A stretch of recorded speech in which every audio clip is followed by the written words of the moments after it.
Do you, Denis Richard McDonough, solemnly swear or affirm that the testimony you're about to give before the United States Senate Committee on Veterans Affairs will be the truth, the whole truth, and nothing but the truth, so help you God?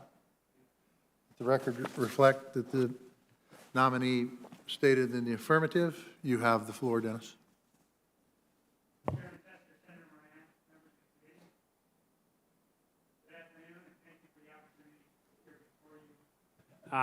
Today. I do so with great respect for your constitutional obligations to advise and consent, to fund and to oversee the Department of Veterans Affairs, and the bipartisan tradition of this committee in service to our nation's veterans. At a moment when our country must come together, the partnership between the chairman, Senator Moran, and members of this committee is inspiring. If given the honor of serving as Secretary of Veterans Affairs, I will strive to emulate that partnership in my work with you as individual members and as members of the committee. We can meet today in peace and freedom because generations of service members have stepped forward and sacrificed in our name. And though only a small percentage of Americans have served in our armed forces, the President has called on every American to embrace our responsibility to support our veterans and their families. President and Dr. Biden take this duty seriously and personally, as I know each of you do, perhaps especially since they, like so many of you, are members of a proud military family. If confirmed, I will dedicate myself with every fiber of my being to fulfilling what President Biden rightly refers to as our country's most sacred obligation, to prepare and equip our troops that we send into harm's way, and to care for them and their families when they return.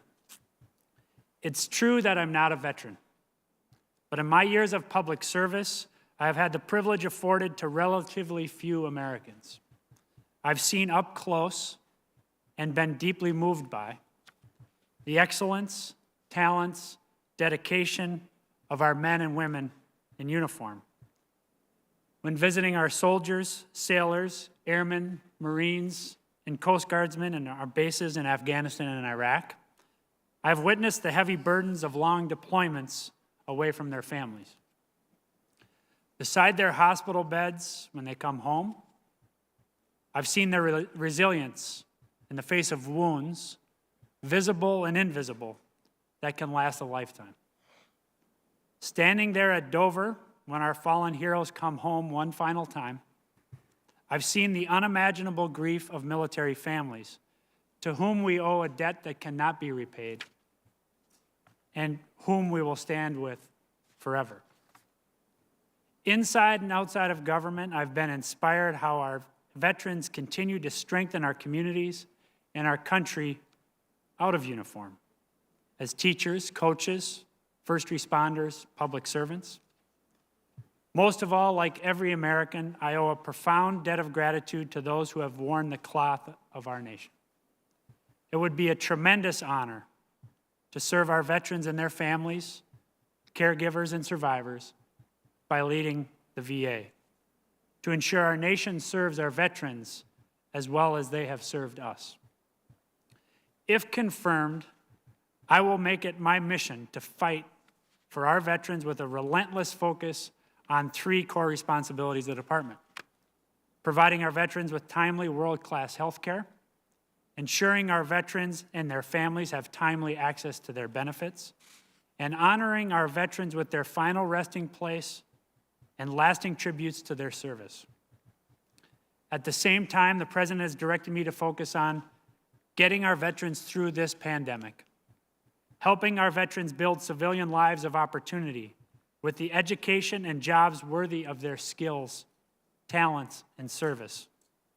Ensuring that the VA welcomes all our veterans, including women, veterans of color, and LGBTQ veterans. Working to eliminate veterans' homelessness and reducing suicide, and keeping faith with our families and caregivers. In short, if confirmed, I will work tirelessly to build and restore VA's trust as the premier agency for ensuring the well-being of America's veterans. After all, there is no more sacred obligation nor noble undertaking than to uphold our promises to our veterans whether they came home decades ago or days ago. I'm ready for this mission. As a former White House Chief of Staff, I bring a deep, extensive knowledge of government.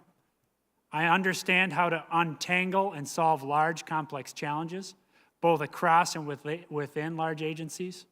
I've seen firsthand that when our government is at its best, it can help the American people, including our veterans, and allow them to live in security and dignity.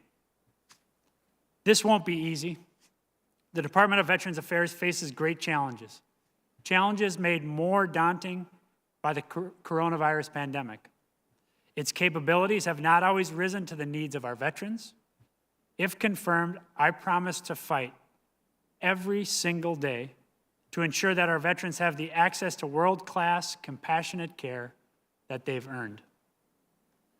I look forward to being a true partner with the men and women of the VA, dedicated, highly skilled professionals, many veterans themselves, veterans serving veterans who deserve our profound respect and support.